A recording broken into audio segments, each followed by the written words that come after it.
नमस्कार दोस्तों, स्वागत है आपका हमारे चैनल पर। अगर आपने हमारा चैनल सब्सक्राइब नहीं किया है तो कर लीजिए। तो चलिए शुरू करते हैं आज की कहानी। विजय, अरे विजय, तेरे पापा का फ़ोन आया है। विजय सोते हुए उठता है, अपने पिता रमेश जी से बात करता है। नमस्ते पापा, क्या बात है, सुबह सुबह फ़ोन क्यों किया? तो रमेश जी ने विजय को कहा, बेटा तूने मुझसे रात को बात क्यों नहीं करी? मुझे चिंता होने लगी। ये सुनकर विजय ने रमेश जी को कहा, पापा रात को पढ़ाई में बिजी होने की वजह से फ़ोन नहीं कर सका। ये सुनकर रमेश जी खुश होते हैं। वो विजय को कहते हैं, ठीक है बेटा, मन लगाकर पढ़ा करो। विजय रमेश जी का इकलौता बेटा था। विजय जब 7 वर्ष का था तो विजय की मां का बीमारी की वजह से निधन हो जाता है। रमेश जी विजय को अच्छे पालन पोषण करने के लिए दूसरी शादी भी नहीं करते हैं। रमेश जी एक फैक्ट्री में हेल्पर की नौकरी करते हैं। उनको सैलरी इतनी ही मिलती है कि सिर्फ घर का खर्च निकलता है। रमेश जी विजय को डॉक्टर बनाना चाहते थे। विजय शुरू से पढ़ाई में होशियार था। रमेश जी ने अपनी पुश्तैनी जायदाद बेचकर सारा पैसा विजय की डॉक्टरी की पढ़ाई में लगा दिया, जबकि विजय का मन डॉक्टर बनने में नहीं था।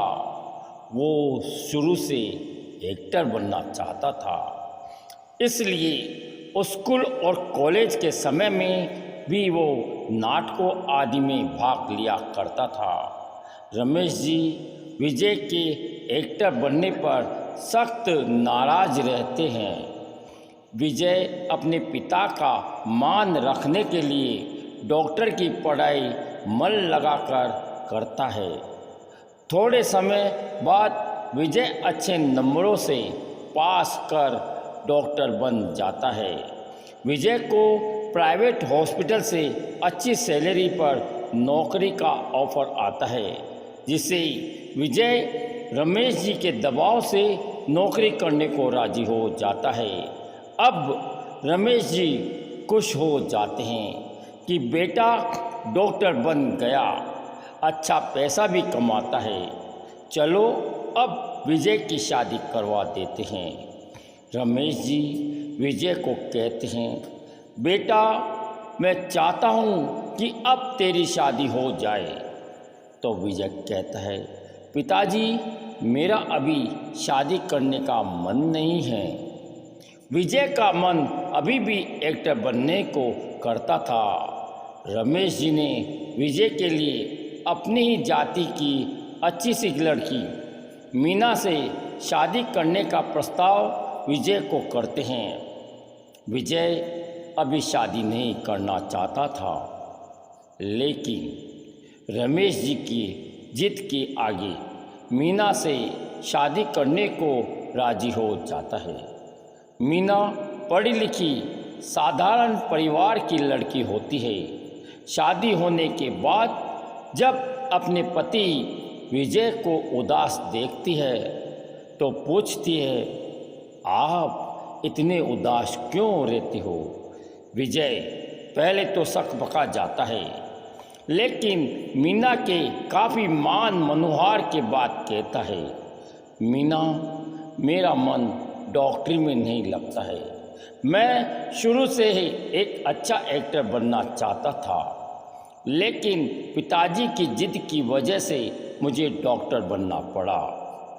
ये सुनकर मीना सन्न रह जाती है। वो अपने पति को उदास व डिप्रेशन में नहीं देखना चाहती थी। अब मीना का एक ही मकसद था कि विजय को एक्टर बनाने के लिए मुंबई भेजना था। मीना विजय को कहती है, हमारे पास मेरे गहने और अपनी जमा पूंजी है, उसमें आप मुंबई में 1 साल तक तो कोशिश करके अच्छे एक्टर बन सकते हो। अगर नहीं बन सके तो यहाँ आकर किसी अच्छे हॉस्पिटल में नौकरी कर लेना।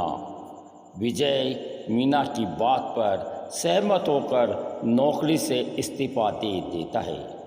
जब रमेश जी को मालूम पड़ता है कि उनकी बहू विजय की नौकरी को छुड़वाकर एक्टर बनाने के लिए मुंबई भेज रही है तो काफ़ी गुस्सा होते हैं।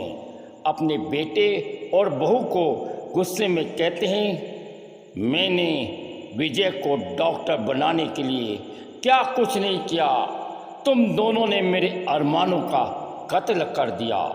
आज से तुम दोनों से मेरा रिश्ता ख़त्म। मीना अपनी बात पर अडिग रहती है।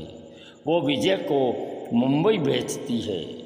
विजय 2-3 महीने काफ़ी कोशिश करता है तो छोटे मोटे रोल मिलते हैं, जिससे विजय काफ़ी हताश हो जाता है। एक डायरेक्टर को अपनी फिल्म के लिए नई अभिनेता की तलाश होती है। ये बात जब विजय को मालूम पड़ती है तो वो डायरेक्टर साहब से मिलता है। कहता है, मैं इस रोल को अच्छी तरह से निभा सकता हूँ। डायरेक्टर साहब विजय का स्क्रीन टेस्ट ले लेते हैं। विजय अच्छा अभिनय कर स्क्रीन टेस्ट में पास हो जाता है, लेकिन फिल्म का प्रोड्यूसर किसी दूसरे एक्टर को लेना चाहता था। ये बात जब विजय को मालूम पड़ती है तो वो तुरंत प्रोड्यूसर साहब से मिलता है और गिड़गिड़ाता है। कहता है, मैं इस रोल को अच्छी तरह से निभा सकता हूँ, लेकिन प्रोड्यूसर विजय को लेना नहीं चाहते थे। तो डायरेक्टर साहब प्रोड्यूसर साहब को कहते हैं कि वो अच्छा डॉक्टर है, वो अभिनेता बनने के लिए मुंबई आया है। ये सुनकर प्रोड्यूसर साहब चौंक जाते हैं। सोचते हैं, जिस इंसान ने डॉक्टर बनने के बाद भी अपने जुनून को नहीं छोड़ा, ऐसे इंसान को अपनी फिल्म में ले लेना चाहिए। विजय की पहली फिल्म ही सुपरहिट हो जाती है। उसका चारों ओर नाम हो जाता है और उसके पास काफ़ी दौलत और शोहरत हो जाती है। जब ये बात विजय के पिताजी को मालूम पड़ती है तो उन्हें अपने किए पर पछतावा होता है। वो बेटे और बहू को गले लगाकर रोते कहते हैं, काश मैंने अपनी जिद के कारण विजय का समय और अपना पैसा बर्बाद नहीं किया होता। हर माँ बाप अपने बच्चे की रुचि को देखकर उसको प्रोत्साहित करे तो कई बच्चों की ज़िंदगी बर्बाद होने से बच जाए।